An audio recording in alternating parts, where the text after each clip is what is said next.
সুস্থ নিয়েও আবার সবার মাঝে আমি হাসতেছি, ভালো লাগতেছে। আমার ধর্ম মেয়ে, পেটে ধরি নাই, কিন্তু পেটের চেয়েও বেশি আমার নিজের মেয়ে কিন্তু আসে না, আসে বেড়াইতে, কিন্তু অসুস্থ হইলে আসে না। অসুস্থ হইলে এই মেয়ে আসে, ওই মেয়ে আসে, এই দুইটা মেয়ে আসে। ওর জামাইও আসে, আমার কোনো সমস্যা হইলে কোনো কিছু হলে ওর জামাইও চলে আসে। ওর জামাইটা এত ভালো, রুমার জামাই। আর এই মেয়েটা দেখেন বিয়ে পাশ করে ঘরে বসে রয়েছে, একটা চাকরি পায় না। কেন পায় না জানেন? মামা নাই, টাকাও নাই। এই বিয়ে পাশের মেয়ে ঘরে বসে থাকে। যাই হোক, ওইটা পরে আসি। আমার জন্য দুজনে মার্কেট করে নিয়ে আসছে। আমার জীবনে আমার বাপ মা আমার একটা সুতা কিনে দেয় নাই, ঈদ করতে পারি না আমি কোনোদিন ঈদ করি নাই আমার লাইফে না। আর হঠাৎ হঠাৎ বাচ্চাদের সাথে আমি সাদা ধুতি পরা রান্না টান্না করে ঈদের সময় হয়তো ভিডিও করলে করি, কিন্তু আমি জীবনেও ঈদের নামাজটা পড়া যে ঘুমাই আল্লাহর হস্তে, ঈদ করি না। ঈদ কি জিনিস আমি জানি না, আমি কখনো বেড়াই নাই, ঘুরিও নাই ছোটবেলার থেকে না। এটা অনেক ইতিহাস, অবশ্যই বলবো। ভিতরে অনেক কষ্ট জমা, যে কষ্টগুলো আমি আসলে শেয়ার করতে পারি না। আমার জীবনে কেউ আমার একটা গিফট করে নাই ঈদে, না সন্তান বলেন, বাবা মা বলেন, ভাই বোন বলেন, কেউ না। অনেক কষ্ট চাপা দিয়ে রাখছি। জীবনে আমি কোটি টাকা আমার হাজবেন্ডের ছিল, আমি নিজে কোনোদিন একটা ড্রেস কিনি নাই ঈদে, আমি কখনো পরিও নাই। নিজেরও টাকা ছিল, পরি নাই, এখনো পরি না। যে কষ্টগুলো আমি চাপা দিয়ে রাখছি, আমি একদিন অবশ্যই সবার সাথে শেয়ার করবো। সে মৃত্যু, আমি তো মরেই যাবো, অসুস্থ মানুষ। মরার আগে আমি সত্যি সব কথাগুলি বলে যাব। যাই হোক, ওরা আনছে, এই যে পেটে ধরি নাই। অনেক ধন্যবাদ তোমাদেরকে। জুতো আনছে, আমি নিলাম, গ্রহণ করলাম। আমার জীবনে প্রথম ঈদে কাপড় দিল জুতা। এটা কি? কান্নার মধ্যে আবার হাসি। দেখুন শাড়ি নিয়ে আসছি, কি গর্জেস শাড়ি। আমি এরকম বুড়া বয়সে গর্জেস শাড়ি পরতে পারি। দেখুন এটা কি? পেটিকোটার ব্লাউজ। এটা মৃত্যুর আগে পরবো, একদিন পরবো। ঈদে তো আমি কিছু পরি না, কান্নার মধ্যে আমি হাসতেছি।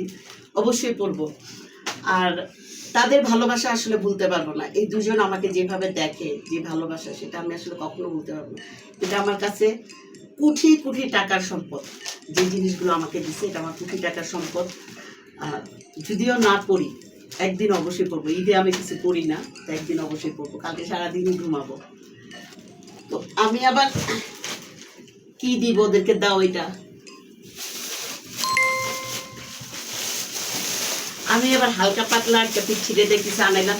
নবীজি বলছে মিষ্টি মুখ করাইতে, এই জন্য আমি শ্যামাই আর দুধ দিলাম। জান আমি ছোট লোক, আমার আটটা কত ছোট, কত ফকির নি আমি। আবার এত দামি কাপড় চোপড় দিয়ে গেছে, আর আমি দেখা ওদেরকে কি দিতেছি। পয়সা নাই আসলে, আমি খুব ভিখারি। এই নো মা, কি করবো, তোমার মা গরিব। এই নো মা, আমি জানি আমার মেয়েরা, যে দুইটা মেয়ে, ওরা খাওয়ার প্রতি কোনো লোভ নাই, ভালোবাসা আমাকে যতটুকু ভালোবাসে, কোনো কিছুর জন্য না, আমাকে ভালোবাসার হৃদয় থেকে। আমি অনেক সময় ডাকি, বকি, যাইস না, দেখোস না, বকি, অনেক বকা দেয়। নিজের সন্তান একবার বকলে আরেকবার মুখ কালো করে ফেলে, কিন্তু ওরা করে না। এইটা ভাল লাগছে আর কি, অনেক ভালো লাগা। আসলে আমি বুঝাইতে পারবো না। কালকে সবাই বাবা মা নিয়ে, সবাই তো বাবা মা সত্যিকার, আর আমি তো জারদ সন্তান। একটা জারদ সন্তান আর তার বাবা মার কি আশা করতে পারে যে ঈদের দিন ফোন দেবে? জীবনে একটা ফোনও দেয় না আমাকে। যখন আমার জামাই ছিল না, তখন ভাই বোন মা বাবা 24 ঘন্টা আমার বাসায় থাকতো, আর কি বাসায় ছাড়তো না। তারা এত ভালোবাসতো আমাকে যে আমার ঘরেই ছাড়তো না, যে তারা আমার কলিজার ভিতরে ঢুকায় রাখতো। এখন যে আমি একা, জামাই নাই, এখন আমাকে কেউ চিনেই না। আবার এখন খোটা দেয়, তোর তো জামাই নাই, আর কি সুন্দর করে বলতে পারে, আমার তো জামাই নাই। নিজের মাই বলে, আর মানুষেরটা কি বলবো, মানুষ যা ইচ্ছা তা করে, কিন্তু নিজের মা যখন বলেন, এই কষ্টটা রাখা যায় না। আর মায়ের ইতিহাস আমার মাঝে কত ভালো, এই ইতিহাসটা যদি আপনাদের মাঝে খুলে ধরি না, তাহলে আপনারা বলবেন যে এতদিন আমি কিভাবে বেঁচেছিলাম, আত্মহত্যা করলাম না কেন। এটা অবশ্যই বলবো। অপেক্ষা করেন বন্ধুরা, হাসতেছি, ভিতরে অনেক কষ্ট। এটা আমি আসলে সবাইকে জানায় মরতে চাই, আল্লাহর কাছে যেন না জানায় না মরতে হয়। জীবনে বাবা মা সন্তানকে একটা ফোন করে না ঈদে, বুঝেন যে আমি কি সন্তান। তাইলে শুধু আমার ব্যাপারে কিভাবে এত অবিচার কেন? আমি যে জারদ, এই জন্য। যদি আমি জারদ না হইতাম, অবশ্যই আমার প্রতি আমার মায়ের একটা ভালোবাসার সিম্পিতি থাকতো। জারদ সন্তানের প্রতি কিন্তু থাকে না।